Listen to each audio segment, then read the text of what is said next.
ಈ ಕಾಟೇರಮ್ಮ ದೇವಸ್ಥಾನಕ್ಕೆ ಹೋಗಲು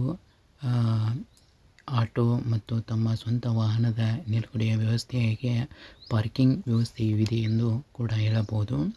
ಈ ಕಾಟೇರಮ್ಮ ದೇವಸ್ಥಾನವು ಬೆಂಗಳೂರಿನಿಂದ 45 ಕಿಲೋಮೀಟರ್, ಮೈಸೂರಿನಿಂದ 185 ಕಿಲೋಮೀಟರ್, ಹಾಸನದಿಂದ 230 ಕಿಲೋಮೀಟರ್ ಮತ್ತು ಹೊಸಕೋಟೆಯಿಂದ ಕಾಟೇರಮ್ಮ ಟೆಂಪಲ್ಗೆ ಹೋಗಲು 50 ರೂಪಾಯಿ ಆಟೋ ಚಾರ್ಜ್ ಕೊಡಬೇಕಾಗಿತ್ತು.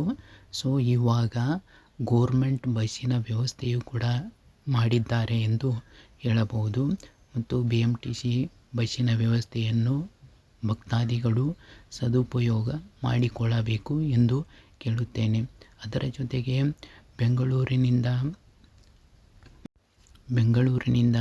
ಅಥವಾ ದೂರಿಂದ ಬರುವಂತಹ ಭಕ್ತಾದಿಗಳು ಬಸ್ಸು ಪಾಸಿನ ವ್ಯವಸ್ಥೆಯು ಪಡೆದುಕೊಂಡರೆ ನನ್ನ ಪ್ರಕಾರ ಉತ್ತಮ ಎಂದು ಹೇಳಬಹುದು. ಅದರ ಜೊತೆಗೆ ಇಲ್ಲಿ 2 ಆಲದ ಮರವನ್ನು ಇಲ್ಲಿ ಕಾಣಬಹುದು.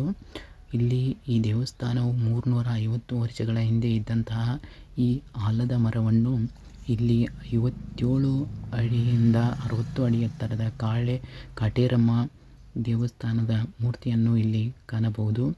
ಈ ಅತ್ಯಂತ ಭಯಂಕರ ಮತ್ತು ರುದ್ರಾವತಾರ ಮೂರ್ತಿಯನ್ನು ಇಲ್ಲಿ ಕಾಣುವುದರ ಜೊತೆಗೆ 9 ವಿಗ್ರಹಕ್ಕೆ 9 ವಾರ ಪ್ರದಕ್ಷಿಣೆ ಹಾಕುವುದರಿಂದ ಈ ದೇವಸ್ಥಾನದ ಕಾಟೇರಮ್ಮ ದೇವಸ್ಥಾನ ಮತ್ತು ಮುನೀಶ್ವರ ದೇವಸ್ಥಾನವನ್ನು ಇಲ್ಲಿ ಕಾಣುವುದರ ಜೊತೆಗೆ ನಿಮಗೆ ಇದ್ದಂತಹ ಯಾವುದೇ ಸಮಸ್ಯೆ ಇದ್ದರೂ ಆದಷ್ಟು ಬೇಗನೆ ಪರಿಹಾರ ಆಗುತ್ತದೆ ಎಂದು ಹೇಳಬಹುದು.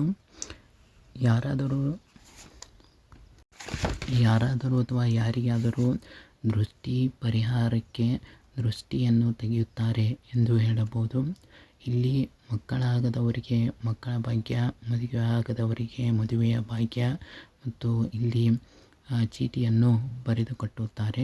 ಅದರ ಜೊತೆಗೆ ಇಲ್ಲಿ ಸಂತಾನ ಪ್ರಾಪ್ತಿಗೋಸ್ಕರ ತೊಟ್ಟಿಲುಗಳನ್ನು ಕಟ್ಟುತ್ತಾರೆ ಎಂದು ಹೇಳಬಹುದು.